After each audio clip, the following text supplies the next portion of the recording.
राधे राधे दोस्तों, मैं प्रतिभा पांडे। आप सभी का स्वागत है मेरे चैनल राधे प्रतिभा में। मैं आज प्रदीप मिश्रा शास्त्री जी के प्रवचनों को अपने वीडियो के माध्यम से दिखा रही हूँ। तो प्लीज़ मेरे वीडियो को लाइक करिए, सब्सक्राइब करिए, कमेंट करिए और ज़्यादा से ज़्यादा लोगों तक शेयर करिए। जय श्री राधे।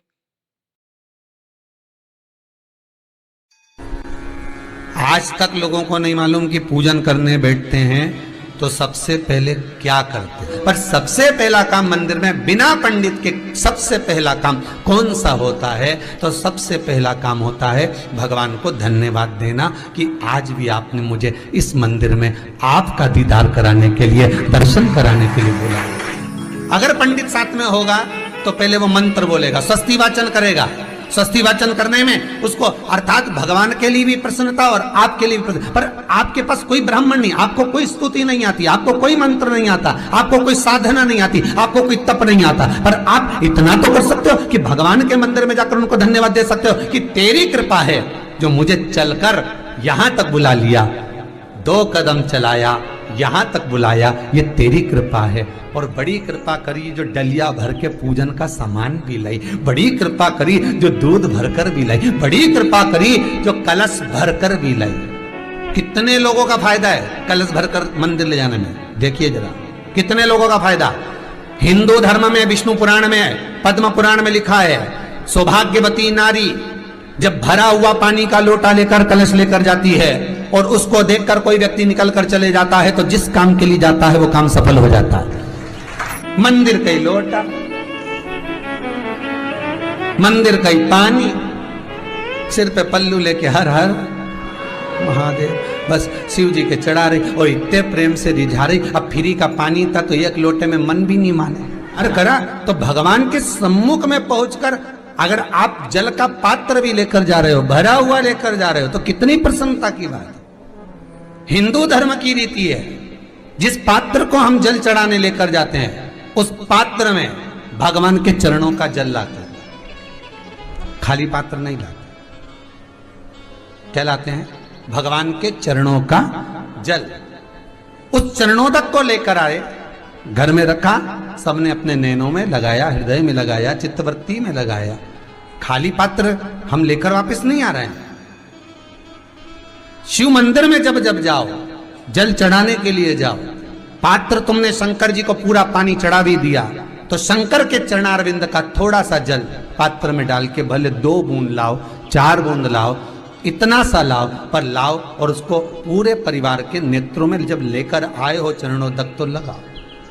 पर खाली पात्र नहीं लेकर आना। खाली पात्र लाने में ध्यान दीजिए, जब आप पूरा जल समर्पित कर देते हैं, जल समर्पित भी पूरा करना है, भगवान को चढ़ा रहे हो तो पूरा समर्पण होना चाहिए, पूर्ण समर्पण। इसलिए शंकर भगवान को अधूरा समर्पण नहीं, इसलिए श्रीफल भी पूर्ण चढ़ता है। शंकर जी के मंदिर में श्रीफल नहीं फूटता, पूर्ण श्रीफल। बेलपत्री भी पूरी, चावल का दाना भी चढ़ेगा तो आखा, फल भी चढ़ेगा तो आखा, फूल भी चढ़ेगा तो आखा।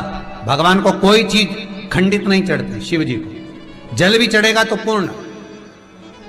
जिस जल को चढ़ाने के लिए लेकर गए उसको बचा कर नहीं लाना है शिव मंदिर में से, संपूर्ण भाग। क्योंकि भगवान के चरण की रज जब हमारे घर में प्रवेश करेगी तो हमारा आत्म कल्याण तो स्वतः ही हो जाएगा, शिव करुणा कर ही देंगे। पर कई लोगों की आदत रहती है, और आपने भी गलती करी होगी, गए होगे, चढ़ा कर भी आए होगे, पूरा पानी भी उंडेल कर आए होगे, चढ़ा भी दिया, छोड़ भी आए, पर लेकर नहीं आए होगे। कई लोग गलती कर जाते हैं और फिर बाद में कहते हैं हम तो इतने साल से पूजन कर रहे हैं, भगवान हमारी सुन ही नहीं दिया। तो भगवान के मैं तो तैयार बैठा, पर तू नवा के चली जाए, लेके तो कहीं जाए। तो भगवान थोड़ी ना कहेगा कि तू मेरे पास में आए तो मेरे चरण की रज लेकर जा।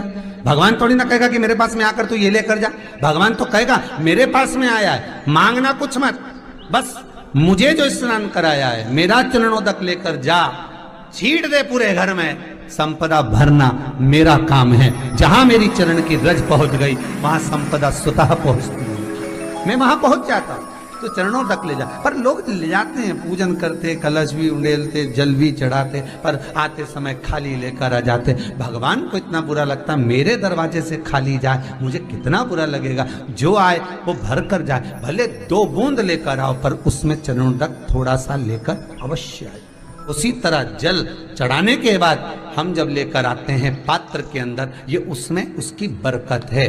गर्ग संहिता में दूसरी चीज कही, उसको भी समझ लीजिए। गर्ग संहिता में कहा गया, जब आप घर से जल लेकर जाते हो भरकर, तो ये सृष्टि की जितनी नदियां हैं, पृथ्वी पर जितनी नदियां विद्यमान हैं, जितने तालाब, जितने सरोवर, जितने कुंड, जितने विराजमान हैं, उन सारे तीर्थों का जल जब आप घर से लेकर निकलते हो तो वो तीर्थ का संपूर्ण जल आपके कलश में आ जाता है। और जब आप उस जल को शिव पर समर्पित कर देती हो और 2 बूंद चरणादक लेकर जब जाती हो, तो शिव महापुराण गर्ग संहिता पद्म पुराण कहती है वो जल साधारण नहीं रहता, वो गंगा जल बनकर तुम्हारे घर को पवित्र करने के लिए पहुंच जाता है। वो पवित्र गंगा जल बन जाता, उसको लेकर प्रवेश कर जाता। हम बार बार कहेंगे, भगवान के मंदिर जब भी जाओ ना, चेहरे पर प्रसन्नता होना चाहिए। किसी से मिलने जाओ ना, चेहरे पर अगर प्रसन्नता नहीं और ऐसे ही पहुंच गए ना, तो वो श्रेष्ठता नहीं मानी गई। तुम तुम्हारी बहन के घर जाओ, सती मैया जलकर भस्म क्यों हुई? माता सती के भस्म होने का कारण क्या था? सती को पिता पर जितना क्रोध आया, उससे ज्यादा क्रोध सती माता को अपनी बहनों पर आया कि मेरी इतनी बहन, ये 60 की 60 बहन मेरे सामने खड़ी रही और मैं आई तो प्रेम से मुस्कुराई तक नहीं।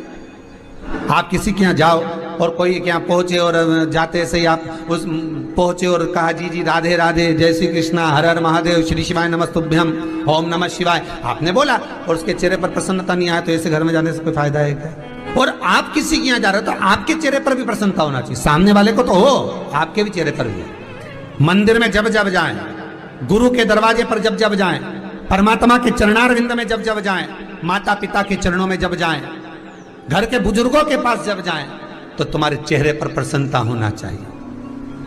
भगवान को भी लगे दुख भले है इसको, पर चेहरे पर प्रसन्नता है, इसको अब दुख नहीं देना, क्योंकि इतना मुस्कुराकर ये मेरे मंदिर में आती है।